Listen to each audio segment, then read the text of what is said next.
అసలు singing dancing ఎలాగో అలాగే ఈ మామిడి పండు తినడం కూడా ఒక కళ. ఈ కాలం వాళ్ళు తలకిందులా తపస్సు చేసినా ఈ ఆర్టుని పొందలేదు. ఆ వయసు వాళ్ళందరూ మామిడి పండు తినడంలో ఒక డిగ్రీ పొందాం. అసలు నాలాంటి వాళ్ళు కొంతమంది అయితే డాక్టరేట్లు కూడా పుచ్చుకున్నారు. మ్యాథ్స్ సైన్స్ ఎలాగైతే ఇంపార్టెంటో అలాగే మామిడి పండు తినడం కూడా ఒక సబ్జెక్ట్ ఉండాలండి స్కూల్లో. శుభ్రంగా తొక్కలు తీసుకొని ముక్కలు తరుక్కుని తింటే అది మామిడి పండు తిన్నట్టు కాదు. ఒక మామిడి పండు తింటే పళ్ళ మధ్యలో ఆ పీచు ఇరుక్కుని చావాలి. మా అమ్మాయిని చూస్తూ ఉంటే నాకు అప్పుడప్పుడు భయం వేస్తూ ఉంటుంది. ఎందుకంటే ఈ తర్వాత తరాల వాళ్ళు టెంక తినడం ఇష్టపడట్లేదండి. అన్నం తిన్నాక మామిడి పండు పెడితే క్యాలరీలు ఎక్కువ ఉన్నాయని వదిలేస్తోంది. అప్పట్లో మేము రోజుకి మినిమం డజన్ కాయలు గుద్దేవాళ్ళం. ఈ మామిడి పండు తొక్కల నిండా గుజ్జొదిలేసే వాళ్ళంటే నాకు పరమ చిరాకు. మా మనవరాలు అదైతే ఇంకా అధ్వానం. మామిడి పండు ఎదురుకుండానే పెట్టుకుని మాసా తాగుతానంటోంది.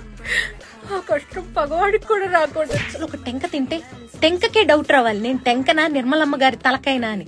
అది ఆర్ట్ అంటే.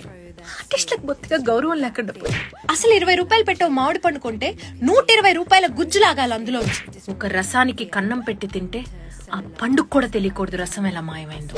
ఒక మామిడి పండు తినడానికి రైట్ టైం ఏంటమ్మా అని అడుగుతోంది నా కూతురు. పొద్దున్న మధ్యాహ్నం సాయంత్రం రాత్రి అర్ధరాత్రి ఎప్పుడు పడితే అప్పుడు తినాలమ్మా అని చెప్పాను. ఆ రోజులే వేరు. సమ్మర్ లో ఎండలు వస్తాయన్న భయం కన్నా మామిడి పండు తినొచ్చన్న ఆనందమే ఎక్కువ ఉండేది మాకు. బహుశా ఈ కళ మా తరంతోనే అంతరించిపోతుందేమో.